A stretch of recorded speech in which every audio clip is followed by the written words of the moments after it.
Welcome to TikToks, a podcast where we try to navigate life by styling our minds, one candid conversation at a time. I'm Jili. I'm Dave. Come sit down with us and let's have real and raw conversations and anything and everything that will make us live smarter in the real world. Thank you and enjoy listening.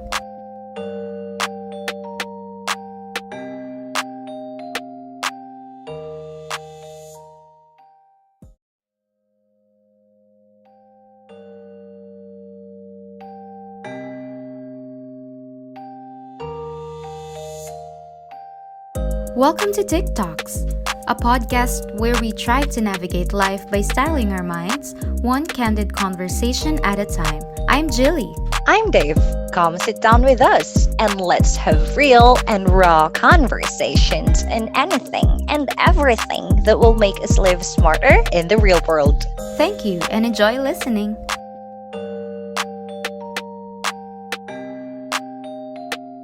Hello, everyone. Welcome to another episode of TikToks. And for those people who don't know us, I'm Dave and I'm with Jili. So today we have a very interesting topic na I did discuss. Life has its own way of telling us whether the path we are taking is meant for us or not. Whether the decisions that we make are right or wrong for us, right? And for most people, hindi sila aware of the signs that are being thrown at them in every decision that they do, right? And then some of us naman, there are people na we can notice the signs, diba? Yung mga intuitive people na they read between the lines, they can easily understand why these things are happening, even red flags. But the thing is, we don't follow it. Nanonotice natin yung signs and red flags, but sometimes we don't follow it. Right? So it's very possible that you've been getting those signs from the universe or from God, pero hindi natin siya na-realize kasi wala, hindi natin nagagamit. So the question is, how do we really figure it out? How can we say na we are on the right path? How can we say na we have a healthy relationship with the people around us? Or paano natin masasabi na maybe this is already the answered prayer after all those years na we are trusting God's process and all those times na we've spent on, having our prayers, diba? How do we identify that the path we are taking will lead us to where we are truly headed? So in this topic, it's applicable to those people who trust God. Of course, most of us do naman. So those people who believe in His perfect timing, His plans, or everything that He has laid in store for all of us. So yung reading the signs of life, it means na we understand that God was there to help us and to guide us. Understanding na things aren't happening by chance lang. And as cliche as it may seem, legit na everything happens for a reason. Na trusting His process allows us to take the pressure off of ourselves. So okay, I will ask you a question. Ang haba ng intro. But how will you know na you are on your way to where you're truly headed? Maybe we can start discussing muna about oneself. Ikaw ate, how can you say na patungo ka na dun sa right direction ng buhay mo? Wow, sobrang deep. But I agree with what you mentioned na sometimes the universe or God is giving us the sign and sometimes we notice it but we dismiss it. We wouldn't be able to get where we are headed to if we don't know what we really want. So sa tingin ko is it starts with listing down or having a clear picture of what you want to happen in your life, and then slowly you make your progress and be there. And in order for you to be there, as we all know, we have to have the specific characteristics that would make us more aligned to our goals. So for example, you have been wanting to improve in your own craft or the passion project that you are currently putting yourself into. So in order for you to be there, you have to create the habit of improvement. Yeah. And sa tingin ko, it's a good sign for us if we don't inhibit the concept of eto, yung concept ng wag kang makialam, buhay ko 'to. Alam mo yun? Yeah. So, whenever someone gives us comments or suggestions into things that we are doing, sometimes if it came from a person that we don't really like that much or we dislike a little, meron na tayong prejudgment and ang tendency is we Yeah. would not accept the criticism that's coming from them.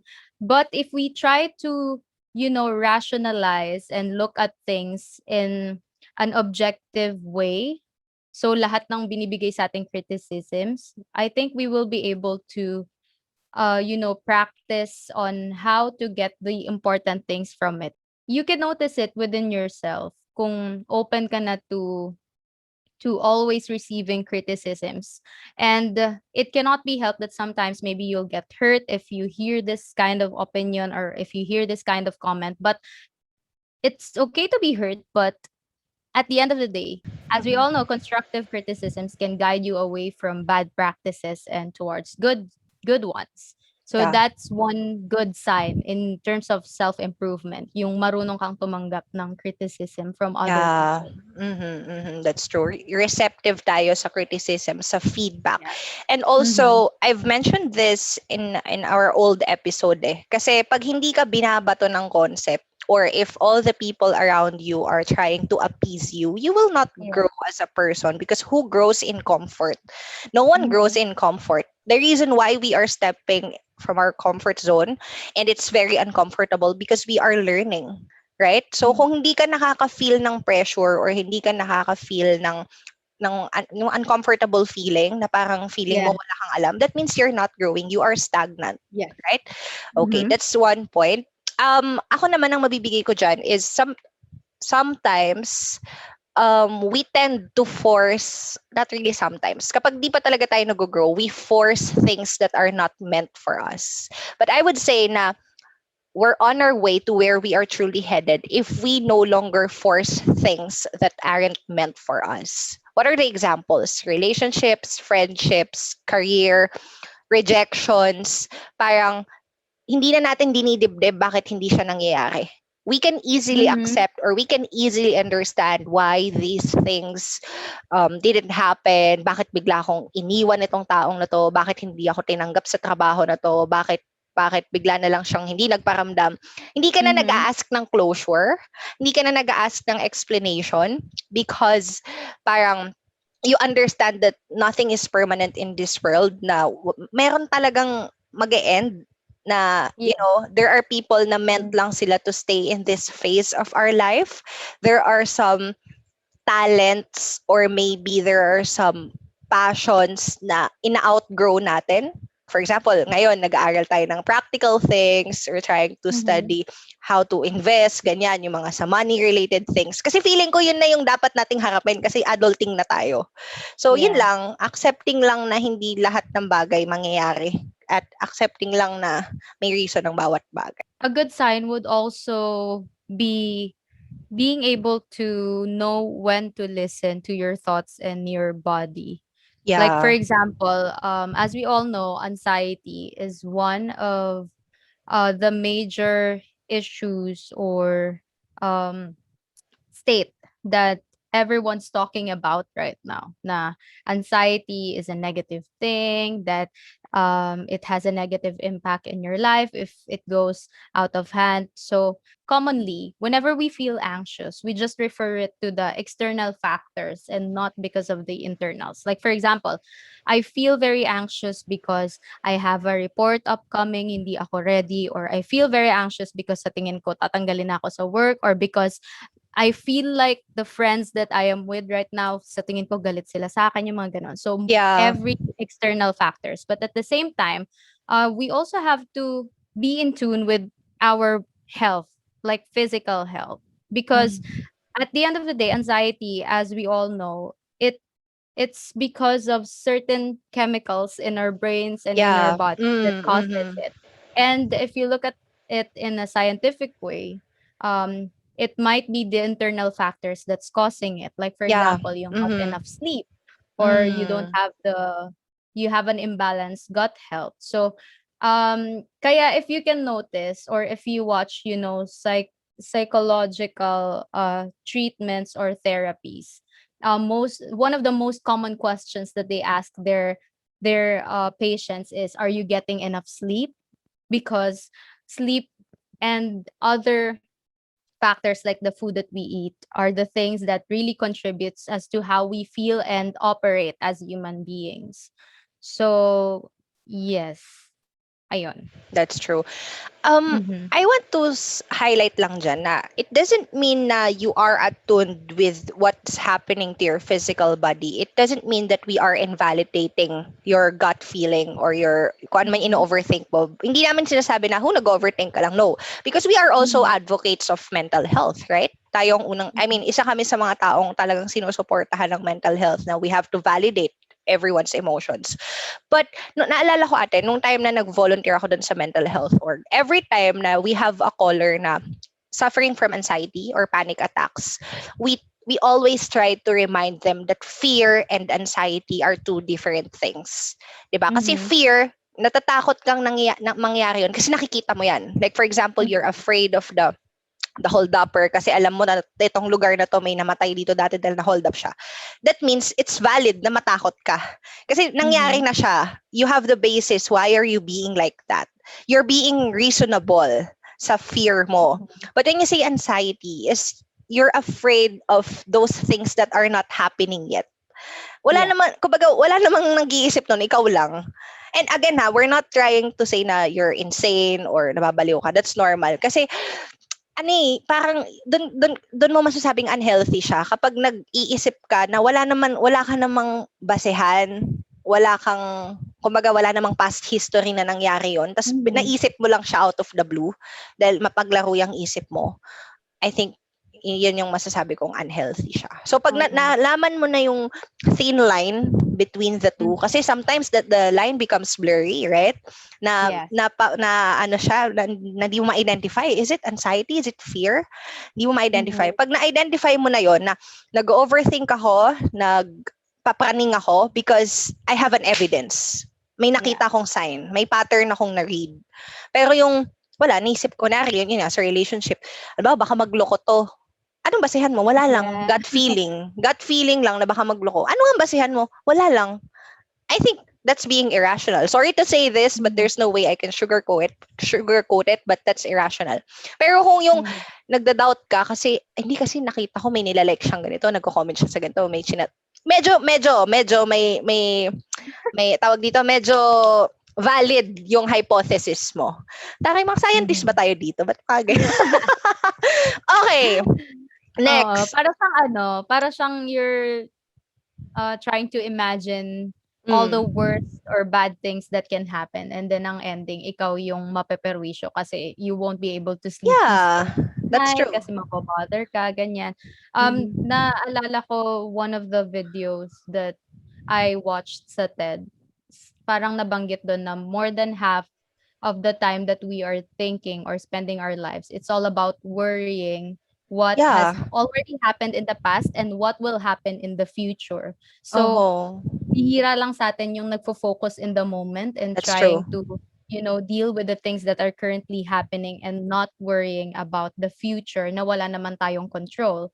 So, Mhm. sabi nga, 'di ba, you have to, control Mhm. what you can and, let go of the things that you cannot control kasi hindi yun healthy.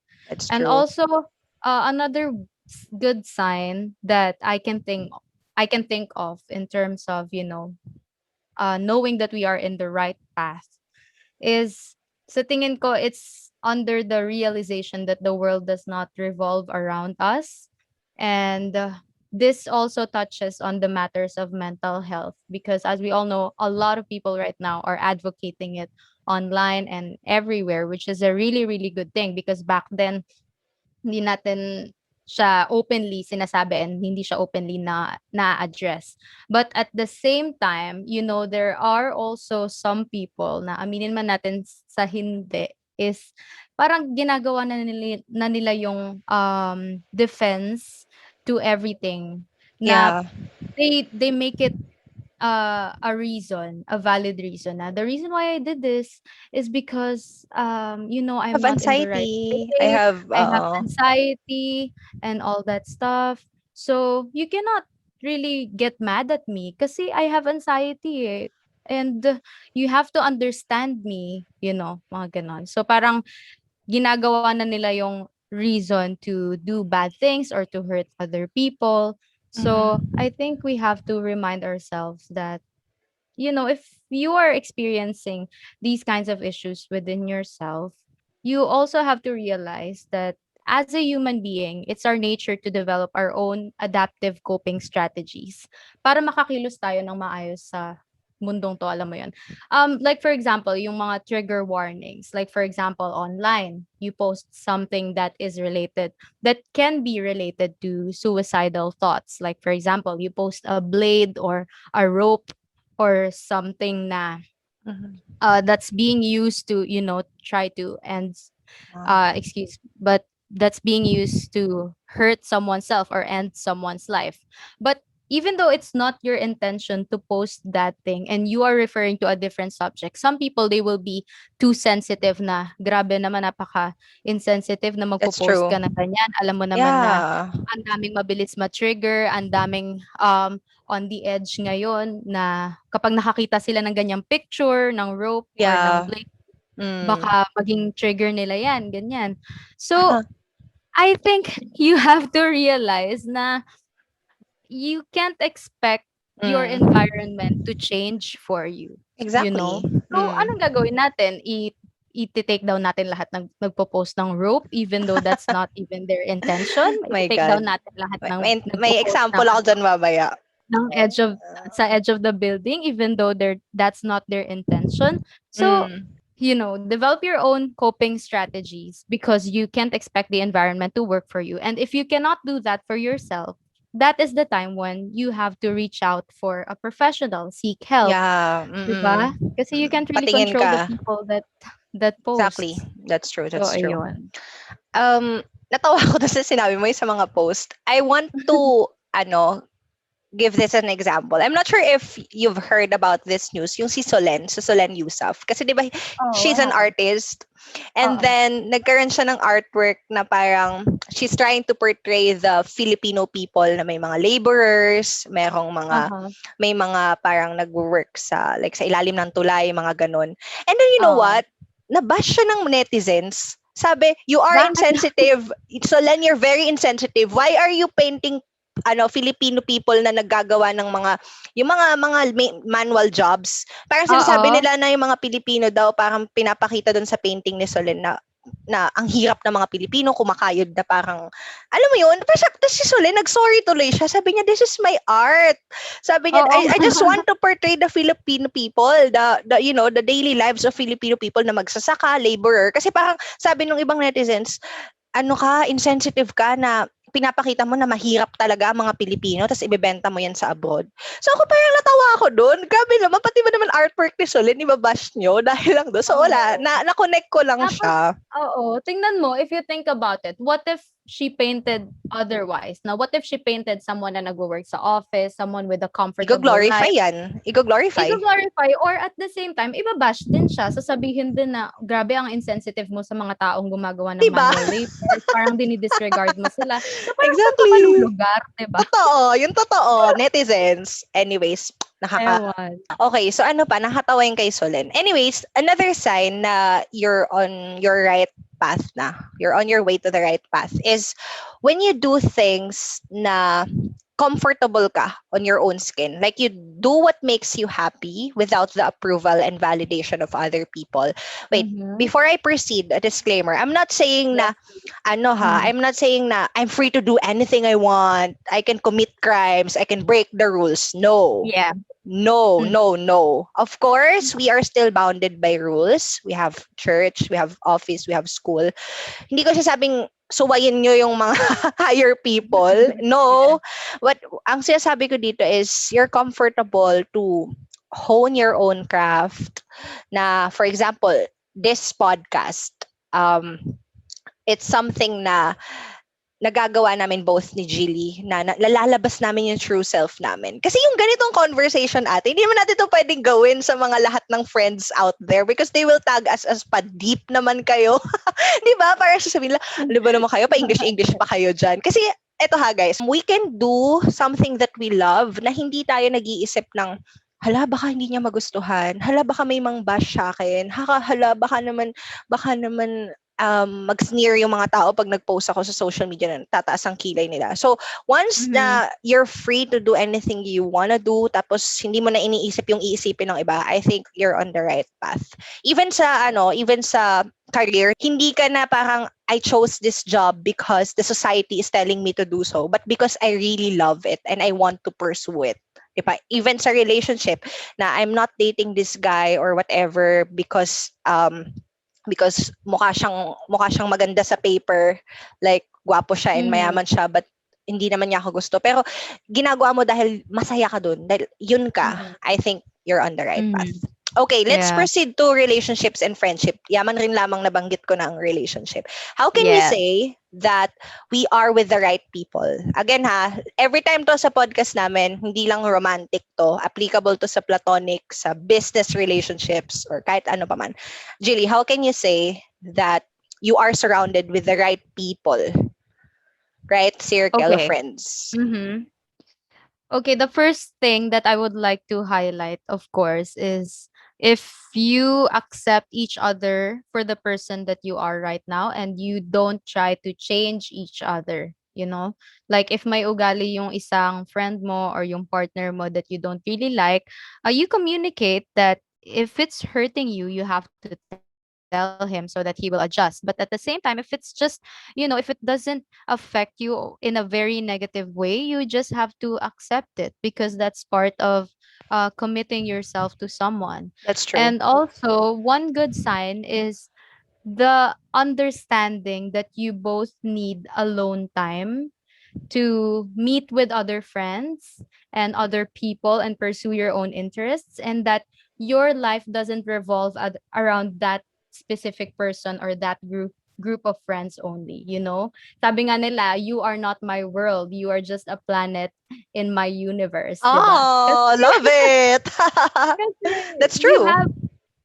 We have to understand that we have different lives that we have to live apart from the situation or the relationship that we have with that person or those friends. And also, i-mention ko na rin to, since speaking of friends, I feel like I am very lucky to have friends who don't get mad. For example, if I make a plan with my other friends or friend without asking them, or yung kumbaga hindi ko sila kailangan yayain, you know? Yeah, that's true. Pagka hindi ko sila niyaya, hindi sila magagalit. That's true. Alam mo yun? Ibig sabihin, very healthy ng ganon. Kasi they're not possessive and you're not possessive. I don't like those kinds of relationship na parang if we are friends, you're not allowed to make friends with other people. Ano, go jowa out kayo? people na parang feeling ko you're betraying me, ganyan-ganyan. Kaloka. Kasi sa tingin ko uso yun dati. Siguro college, high school. I was diba? once like that. I was once like that. Pero nabago ko naman. Dagdag ko dyan sa sinabi mong yung niyaya-yaya. Parang sometimes there's a reason bakit hindi tayo niyayaya ng friend natin. Not because they don't want to bond with us, but maybe they know kasi na hindi natin ma-enjoy yung pupuntahan nila. Ito, example, yung pinsan ko, si Ate Rosel. Hi Ate, if you're listening. Si Ate, before, way back then, nung 20s niya, until naman now, she loves to go on hiking. Ate. So ako naman never ako nag-hike before. Siguro recent lang, 'di ba? I tried it. So dati, nung bata ako, parang sabi ko, bakit kaya never ako niyaya nito ni Ate mag-hike? Never niya akong niyaya na, ayaw niya ba akong kasama? May ganun akong isip, pero hindi ko sinasabi sa kanya. Pero ngayon, Ate, nakikinig mo ako. Joke lang. So, neto na nag-hike ako nung June, sabi ko, shucks, ang hirap pala mag-hike. Nakakaloka. Di ba nakwento ko sa'yo? Sabi ko, para akong mamamatay sa hirap. Mapabigat ako sa mga tour guide. Kasi pala si Ate, kaya niya ako hindi inaaya. I realized kasi she's just protecting me na she knows na, kasi major yung mga mountains na inaakyat niya. Alam niya hindi ko kaya. So, that's love pala. Na parang okay, si Dave hindi niya kaya yung mga ganitong mga bato na mga trekking na ganyan, hindi ko siya aayain. Not because I don't want to be with her, but because I want to protect her. So, doon ko nasabi, kasi nag-open up ako sa kanya. Sabi ko, ate, nag-hike ako, mamamatay na ako sa hirap. Tapos sabi niya, pag nasanay ka, tsaka kita aayain doon sa mga inaakyat ko. So, parang naging realization siya sa akin na, okay, hindi mo naman pala ako ayaw kasama. Diba? See, sabi ko nga, Yeah. natutuwa ako kasi at least naintindihan ko. Nagkaroon ng sagot sa akin. Kasi dati parang medyo nag-aano ako. Kasi ko, ate, ba't di mo na ako inaaya? Nagtatampo naman ako sa'yo. Parang naman tayo hindi pinsan nito. Parang ganun. Yung pala yung reason. Yun lang. Mhm. Nasingit ko lang. Go. Last one na is yung also signs that you are in a good relationship is whenever you cancel plans just because you don't want to deal with people or be around with other people and they understand it.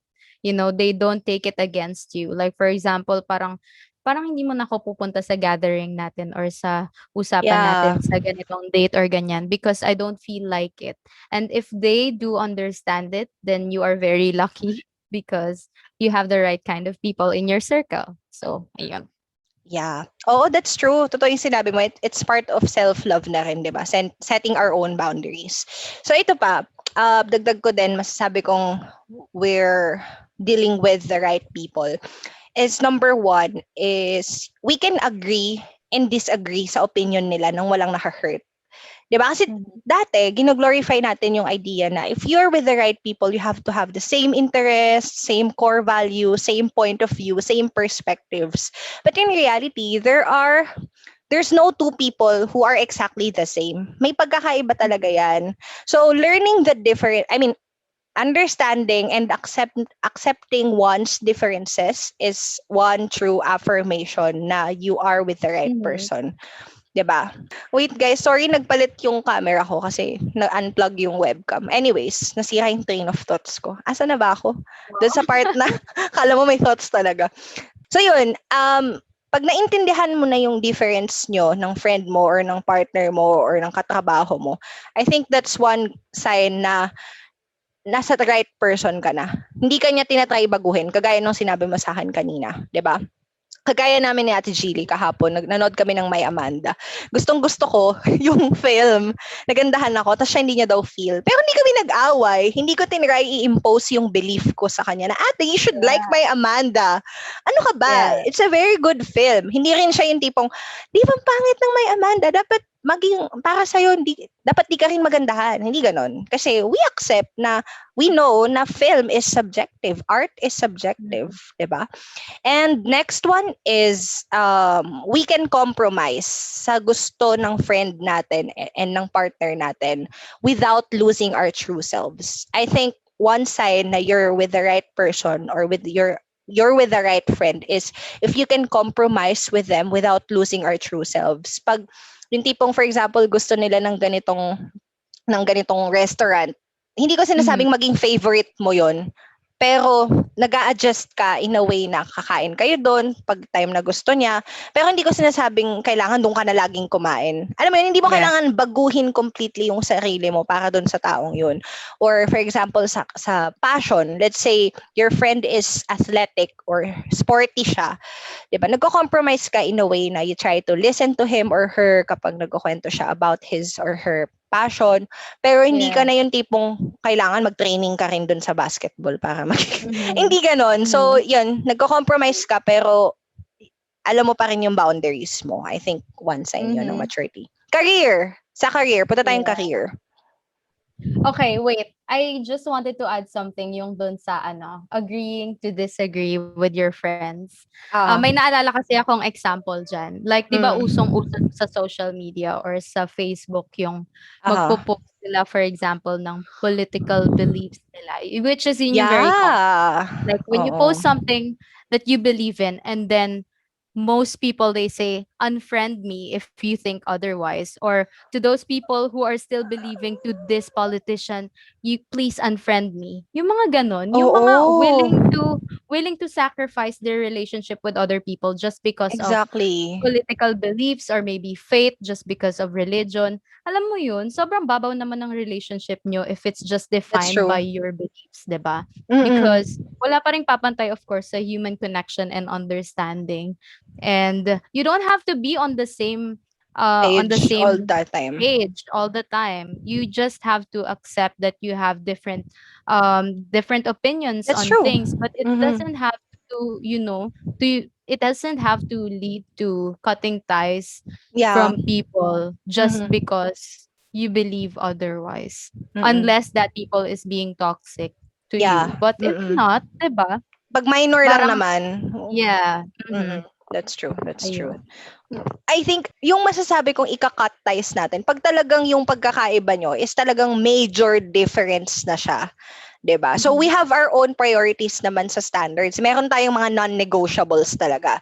Like for Mhm. example, how you see depression. Kunwari, yung friend mo parang ini-invalidate ka talaga niya, sinasabihan ka niya Mhm. na nag-iinarte ka. Yung mga yon medyo may reason ka na mag-cut ng ties. Pero pag yung mga kunyari, taste sa music, taste sa film, taste sa food, hindi ko sinasabing superficial yun ha, pero superficial yun. Charot. Hindi, I mean, factor siya. Factor yon para mas magkaroon ng synergy yung relationship nyo. Pero, grabe ikakat mo yung tao na dahil lang sa, especially yung mga, sa respeto episode natin, nabanggit natin yung mga idol, di ba? Yung mga taste Mhm. natin sa books, di ba? Hindi naman mababaw yung isang tao just because hindi niya gusto yung film na to or yung book na to. Mhm. Yun. Mhm. Now, let's Okay, proceed to the career. next career. Sige, ikaw ate, how can you say na you're growing sa career mo? Are you growing? Tsaka joke lang sa mga tanong ko. Okay, so tingin ko you are in the right career path if you take into consideration these signs that I am going to mention. So the first one is ito very important to sa akin Yeah. is whenever you wake up happy on weekdays or work days and that you don't drag yourself to work. Mm-hmm. So it means that you like what you are doing and you are very much willing uh Mm-hmm. to struggle for it and to overcome challenges for it.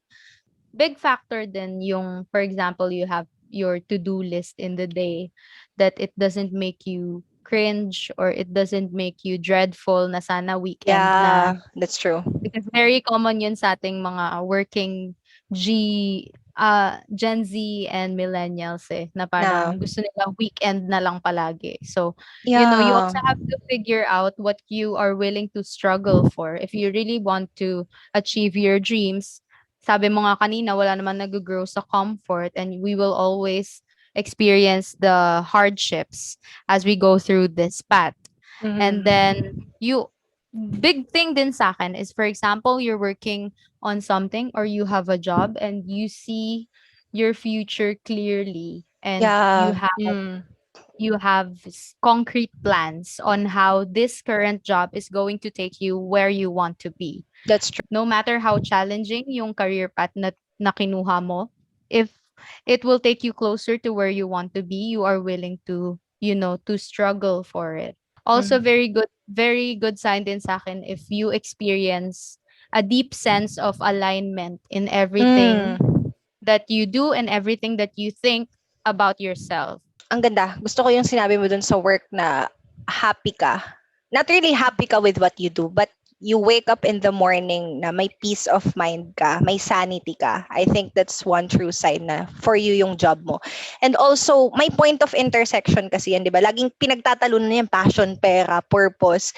I think pag yung tatlong yun, nandun sa work mo, hindi naman necessarily super gusto mo yung job mo, super taas ng sahod, at super nasa-serve mo yung Mhm. purpose, but at least may component na nandun yung tatlong yun sa job mo. You're earning the right Yeah. amount of money. You feel like you can help people through your job, and then you feel na okay yung environment ng mga tao sa paligid mo. Mhm. Your opinion is being valued by your Yeah. coworkers. I think that's important. Hindi yung feeling mo na out of place ka pag meeting, parang di ka nila pinapakinggan. So, yun, right people, right salary, and yung purpose, sign yon na you're with the right job. And also, isa pa, yung hindi niya tinitake away yung freedom mo to do what you Yeah. want.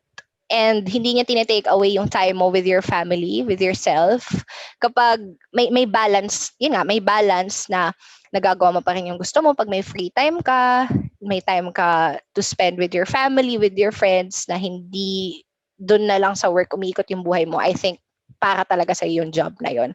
And also, nabanggit mo kanina na nag-a-align pag nasa right path ka. That's true. Kasi we are becoming the person that we are meant to become if nafe-feel natin na we are gravitating the people na like-minded sa atin. Alam mo yun, yung same ng core values, same ng belief, same ng vision, same ng purpose, same ng gustong mangyari na hindi mo kailangan ipaliwanag ng sobra yung sarili mo sa kanila. Smooth sailing yung relationship na may bumpy roads, meron kayong bagay na pagtatalunan, pero workable siya. Hindi siya yung tipong parang major fight. Kumbaga, naaayos pa rin siya. So, I think dun ko masasabi nga sa right people ka na. And also, you can slowly observe and feel na God is giving you things that you need kesa dun sa mga things na gusto mo lang, because what we need is different from what we want. Right? Namatay yung camera ko, but that's okay. Most of our listeners are from Spotify, but that's fine. And I want to share this quote, ate. I've read this from incmedia.org. Kasi we always ask ourselves, diba, how do we know if we are on the right? Ito sa love to nakalagay dun how do we know if we found the right one? Pero it applies din sa lahat. Lagi ang sagot sa atin, parang when you know, you'll know when the feeling is right. Very cliche. Right? But what's more accurate is when God wants you to know, you will know it. Parang kapag panahon na iparamdam niya sa'yo na ito na yun, makaramdaman mo siya. No questions, no hesitations. Parang wala yung mga yung mga hindi clear na bakit ganito, ba't ganyan. Pag wala yung mga ganon, ibig sabihin, andun ka na sa tamang path. Yun na yun. Yun lang. Sa tingin ko, I just wanted to end this with the last note na, of course, we have to remember that in every decision that we do it for our own lives. And God is our co-creators. Yeah. Co-creator. And we have to remember that He is always there, or the universe is always there to help us and to give us, yung little nudges or little interventions to point us in the right direction when we get lost, when we get distracted. And also, we have to take responsibility of the things that are happening to us, or we have to take responsibility to make things happen for us. And also remember na ito yung favorite saying ko na you always remember that you are currently in one of your answered prayers and that you are on the way to the next. And it just reminds us to always put a place for gratitude everywhere. Huwag tayong nagmamadali, huwag tayong, alam mo yung para-para sa mga decision natin in life. That's true. Kung pagpara talaga sa'yo, cliche as it may seem, pagpara sa'yo, it will happen. Hindi mo kailangang ipuwersa. Mangyayari ng kusang-kusa ang mga bagay. And also, dagdag ko, sobrang last. Yung intuition natin, I really love how God gave us intuition. I mean, there are people na very, highly intuitive. Meron yung iba hindi. But I'm thankful na I'm very intuitive na whenever I make decisions, parang pinakaramdam sa'yo kung tama o mali. Whenever I try to pursue or venture in a different career path or passion, may parang kutob sa'yo. And I think the more you pray, the more you trust God, palalakasin niya yung intuition mo. Yung sabi nga parang naiispirituhan mo kung para sa'yo ba o hindi yung isang tao o bagay o pangyayari. Pinoy henyo. So yun lang, guys. Thank you so much for listening to us. Ang haba ng episode na to, but I hope sana tinapos nyo tong, redundant. Sana tinapos nyo tong episode na to hanggang sa dulo. Love you guys. Bye. TikTok's podcast is also on YouTube. Don't forget to subscribe.